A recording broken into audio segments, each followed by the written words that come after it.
আরে আমার অবস্থা কি আমি জানি না, আমি আবার কারোর জন্য সুপারিশ করব? কথা বুঝেন নাই? আমার কি হবে আমি জানি, তা আমি আরেকজনের নিয়ে টেনশন করার সুযোগ কোথায়? ইয়া নাফসি ইয়া নাফসি, আল্লাহ আমারে বাঁচাও আমারে বাঁচাও আমারে বাঁচাও। কাঁদতে কাঁদতে মানুষ হয়রান হয়ে যাবে, এ নাকি আবার আরেকজনের বাঁচাবে।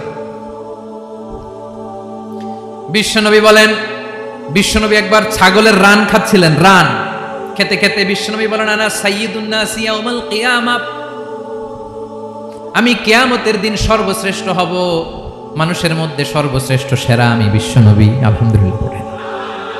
বিশ্বনবী বলেন, সেদিনটা বড্ড ভয়ঙ্কর, সেদিন কেউ কারো কোনো উপকারে আসবে না, বন্ধু বন্ধুর কাজে আসবে না, স্ত্রী স্বামীর উপকারে আসবে না, স্বামী স্ত্রীর উপকারে আসবে না, পীর সাহেব মুরিদরে বাঁচাতে পারবে না, মুরিদ পীর সাহেবরে বাঁচাতে পারবে না, নেতা কর্মীর পরিচয় দিবে না, কর্মী নেতার পরিচয় দিবে না, ভাই বোনকে চিনবে না, বোন ভাইকে চিনবে না, বাবা তার সন্তানকে চিনবে না, মেয়েকে দেখে মা দৌড়ে দৌড়ে পালাবে।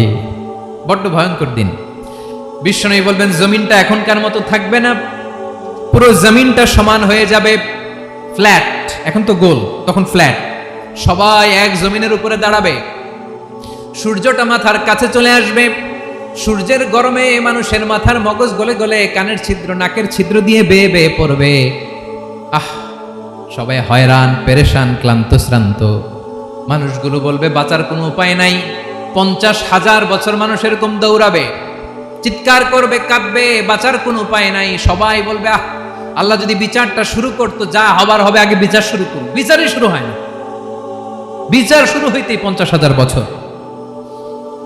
আল্লাহ, 50,000 বছর, 5,000, 15,000 না, 50,000 বছর এরকম যাবে।